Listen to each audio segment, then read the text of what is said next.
A yo-yo has a moment of inertia about its center of mass of 4 times 10 to the negative fifth kilograms meters squared and a mass of 0.1 kilograms. If the string is wrapped around a center post of 5 millimeter radius and the yo-yo is released from rest, A. Find the angular acceleration and the tension in the string. B. Find the angular velocity 2 seconds later and the angle turned through. C. Find the distance traveled in 2 seconds. So if we look at the diagram here, we can see that Ft is what causes this torque in the yo-yo, because the yo-yo turns about its center post, and thanks to the Ft, there's a net torque. And that we could find this net torque as Ft times r, which is also equal to I alpha. And then, let me just write this Ft. And then if I look at the forces here, I can see that F net is equal to Ma, which is also equal to mg minus Ft.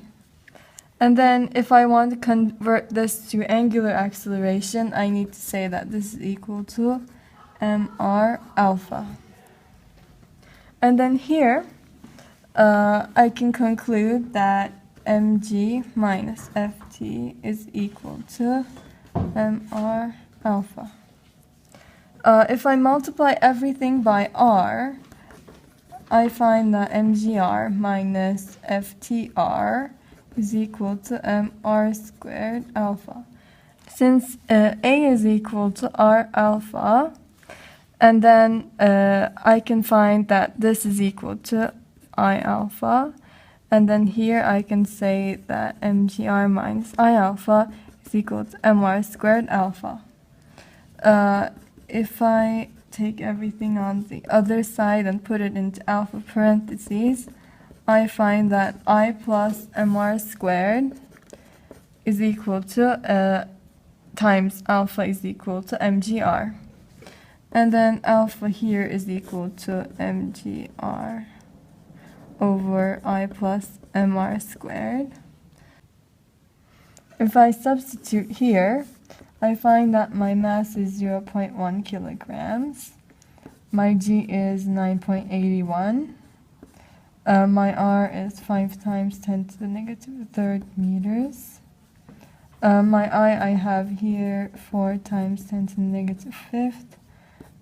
And then this is my plus sign. This is my radius here. And squared. So now, if I calculate this, this is 115 radians per second squared. Gives me my angular acceleration.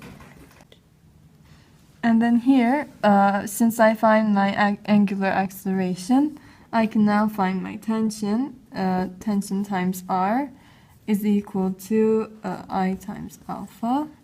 My alpha is 115. My I is 4 times 10 to the negative fifth. My I knew as, no, this is not it. 5 times 10 to the negative third. And then here I find my tension as 0.922 newtons. Now for part B, we have to see that in this motion, I have uniform angular acceleration and uniform linear acceleration. So I can use either kinematic equations or energy conservation. I want the angular velocity 2 seconds later, so I can use alpha is equal to delta omega over delta t, and delta omega is omega final minus omega initial over time. My time is 2 seconds.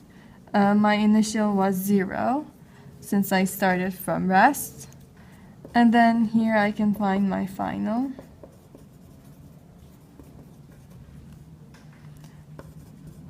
This comes out to be 230 radians per second.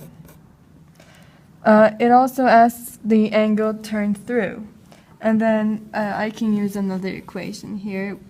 Omega final squared minus omega initial squared is equal to 2 alpha delta theta.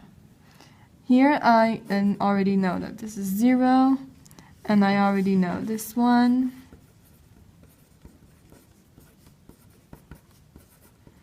And then I already had my angular acceleration. And now the angle turned through is equal to 230 radians. For part C, I can use energy conservation.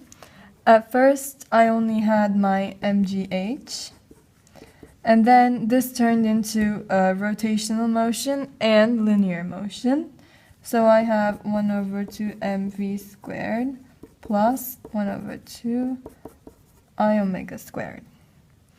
And then if I substitute, I find 0.1 kilograms, 9.81 g, and then h is equal to 1 over 2, my m is 0.1.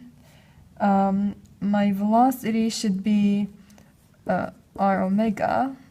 I know my r, and I know my omega, so I can find this.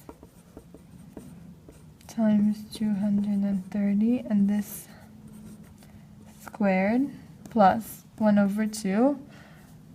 This one I knew. And then 230 squared.